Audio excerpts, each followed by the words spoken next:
Salut les parigots, bienvenue cette semaine, les talents musicaux de demain réunis en Essonne pour les primeurs de Massy, festival de musique réservé à ces artistes qui en sont à leur tout premier album. Je vous en présenterai un, Syndéx sera avec nous. Jonathan Lambert remonte sur scène pour une dernière série de dates avec son spectacle Rodolphe. Et puis l'univers d'Astérix et Obélix prend ses quartiers en plein Paris. C'est parti pour Parigo. Comme chaque année depuis 27 ans, du 30 octobre au 2 novembre, vous avez rendez-vous avec la nouvelle scène musicale, le temps de 4 soirées consacrées à des artistes émergents. C'est les primeurs de Massy, une vingtaine d'artistes vont se produire. Leur point commun, ils viennent de sortir cette année leur tout premier album. Sont passés par là notamment Pierre Demar, Juliette Armanet, Voyou, Suzanne, Acid Arabe, Feu Chatterton, Flavien Berger et bien d'autres. Et cette année, Syndéx. Salut Syndéx. Bonjour. Alors tu rentres dans les clous puisque ton premier album est sorti en tout début d'année. Exactement, ouais. Pile début 2024. Tu avais calculé pour participer au primeurs de Massy. C'était mon objectif principal. Way Back Home avec une dizaine de titres, dont 2 en français. Le reste en anglais. On va parler de toi. Avant de parler de l'artiste, présente-toi. Qui es-tu? Aurélien. Qui est Aurélien? Alors Aurélien vient de Massy. Ouais. Donc tu vas jouer à domicile. Et je vais jouer à domicile. Je suis chanteur, compositeur, auteur, producteur. Et comme tu l'as dit, j'ai sorti mon premier album en début d'année. J'ai lui aussi stressé. Est-ce que tu es un stressé de la vie, un stressé dans la musique que tu fais? J'ai tendance à avoir besoin d'être dans le contrôle de ce que je fais. Et du coup, ça peut amener du stress. Mais je suis plutôt relax quand même.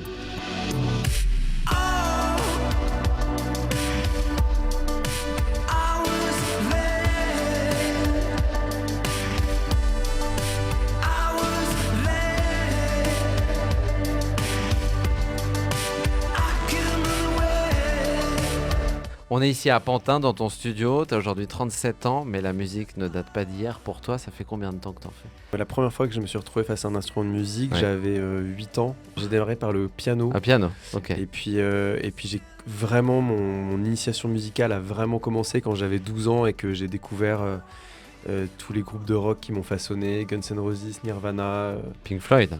Pink Floyd beaucoup, ouais, Ouais. un peu plus tard, mais complètement, ouais. Moi, j'entends de U2 aussi quand j'écoute ta Putain, musique. c'est marrant que tu dises U2 parce que c'est une influence que je cite quasiment jamais, Ok. mais qui a été extrêmement importante pour moi, ouais. Dans la scène plus récente, les artistes qui t'influencent dans la création de ta musique, ça serait qui? Je pense que début 2010, j'avais un groupe et on a été très influencé par un groupe qui s'appelle Woo Life. Qu'est-ce Passé qui par t'a un fait groupe- basculer sur le solo? Et qu'est-ce qui a fait que finalement ça a mis autant de temps, même si il n'y a rien de dramatique pour sortir ton premier album? Ça a mis du temps, ça a été un long cheminement parce que je me sentais pas prêt. Il y avait comme quelque chose où je me sentais pas encore légitime. Ça fait peur de sortir Ouais. quelque chose, de dire ça c'est mon premier album, Ouais. c'est définitif, Ouais. ça va être ça. C'est ça, Ça et on peut m'effraie. plus revenir dessus, quoi, c'est ça. Exactement. Je crois que pour toi, la musique, c'est justement une certaine cohésion de toutes les choses. Et il faut que ça soit parfait. Chaque chose doit être À sa exactement place. là où je pense qu'elles doivent être. Mais je crois que j'ai besoin de revenir à quelque chose de moins comment dire, Moins carré. maniaque en fait. Ouais, maniaque, Ouais. c'est ça. Est-ce que pour autant, t'aimes le live? J'adore être extrêmement préparé quand je vais Ok. faire un live Ouais. pour moins stresser, même Mhm. si j'y arrive pas. Mais ça me permet d'être. En fait, tout prend sens. Pour les primeurs de Massy, qu'est-ce que tu nous réserves? J'espère mon meilleur show, quoi. Ouais, En vrai, je crois que c'est un des concerts que j'attends le plus. ok. C'est-à-dire, je vais voir les Tu primeurs vas être depuis fier. que je suis tout petit. Et oui, c'est un concert que j'attends énormément. Et forcément, je me mets beaucoup de pression.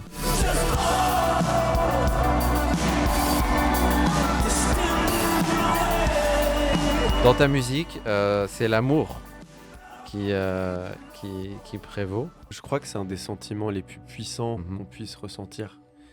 Et qui, quand il arrive dans nos vies, surpasse tout. Si on a le cœur brisé, je pense que c'est le meilleur moment pour écouter ma musique. Et on a tous quelque part le cœur brisé. Non, mais c'est vrai. Ouais.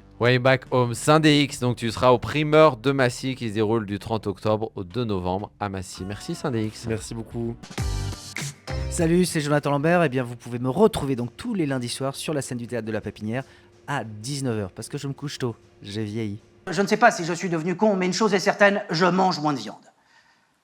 Oui, de là à dire qu'il y a un lien de cause à effet, Albert Einstein était vegan, mais Nabila l'est aussi. Donc je dois me situer à la croisée de leur chemin, enfin si tant est que leurs chemins se croisent. Mais je me suis rendu dans un abattoir. Ah oui, j'y suis allé pour décrocher de la viande. Mais ça, c'est un bon moyen de s'en dégoûter, hein. C'est comme quand j'ai voulu décrocher avec le sexe. Je me suis mis derrière le miroir sans teint de la chambre de ma mère. Salut Jonathan. Bonjour. Ou devrais-je dire Rodolphe Jonathan Lambert? Non, je réponds... Enfin, personne ne m'appelle comme ça. Personne. Vérité. Non, parce que c'est une révélation un peu trop récente. Donc c'est ce prénom composé qui m'a été attribué à la naissance, que j'ai jamais véritablement assumé. Parce que bon, Rodolphe, déjà c'est un peu old school. Et quand, je sais pas, moi j'ai grandi dans les années 80, Jonathan, il y avait un côté... c'était plus Jonathan un peu plus Hart, rock and roll. Voilà, exactement, plus US.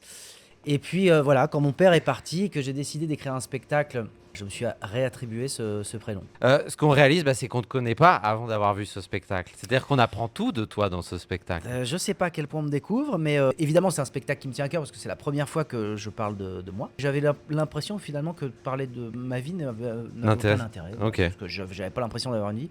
Et puis peut-être qu'avec l'âge, avec...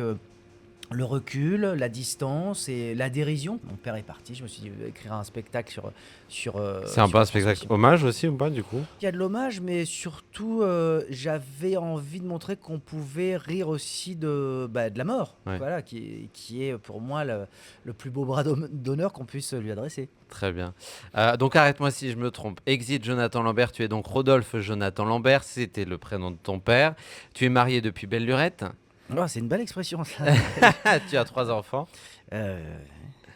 On oublie le bobo ou BCBG. Non, toi tu es un boubou. Ah non mais je ne suis pas quelqu'un de cool, hein. Je suis rigide, voilà. Je me définis comme boubou. Bourgeois. Un pur produit du 16e arrondissement. Si on n'y vit pas, on va rarement dans le 16e. Ah, on n'a aucune raison d'y aller. Si, il y a 2 cimetières, peut-être pour finir ces jours. Finalement, c'est un peu comme une discussion, ce spectacle. C'est-à-dire, j'invite les gens.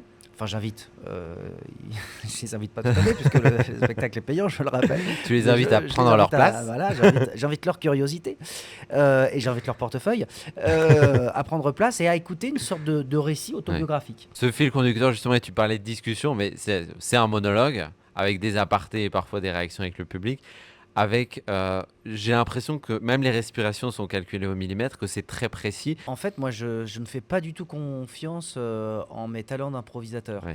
Cet amour de la précision, tu l'as aussi dans la vie, puisque tu es un fada de ménage. Je convoque à un moment l'esprit de Marlène Dietrich dans le spectacle, puisqu'elle parle aussi de l'amour qu'elle avait pour les tâches ménagères. Et c'est vrai que cet entretien m'a complètement...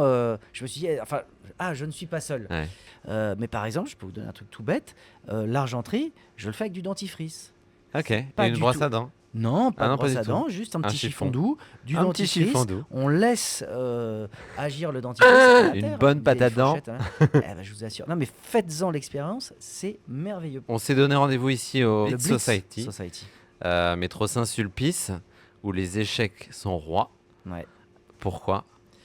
Parce que je joue aux échecs et c'est un endroit où j'aime beaucoup venir. Il n'y a pas beaucoup de clubs d'échecs à Paris. Chaque partie d'échecs est un scénario en soi. Avant de se quitter, Jonathan Lambert, j'ai une série de questions en vrac à te poser. Allez. Top, c'est parti. Si tu pouvais choisir la définition à poser à côté de ton nom dans le dictionnaire, A fait du mieux qu'il a pu. le sketch que tu aurais aimé tien mais qui n'est pas tien. Et il y en a un qui m'est revenu en mémoire. Malheureusement, à une triste occasion, c'est quand Michel Blond nous a quittés. C'était l'homme le mieux élevé d'Europe. L'artiste vivant avec qui tu aimerais bosser. Benoît Poelvoorde. Je suis fan de Benoît Poelvoorde et je sais que c'est un passionné de ménage, donc La scène ou le ménage? j'ai réussi à combiner les deux avec ce spectacle. Donc, le ménage sur scène, disons. Si je te dis you put in the water, Ça me dit quelque chose. you wash it, you rinse 3 times, it smells like a flower. Ça m'est pas du tout Tu étranger. passes Elikaku. Ah ouais, putain. Et dernière question, la question à laquelle tu n'aimes pas ou plus répondre. Peut-on rire de tout? Allez, comme promis, on se quitte avec ces images de l'imprenable village gaulois d'Astérix et Obélix qui s'est installé à l'atelier des Lumières. Retrouvez toute la clique d'Irréductible dès maintenant dans le 11e arrondissement. Je vous souhaite une excellente journée, on se retrouve très vite. En attendant, prenez soin de vous.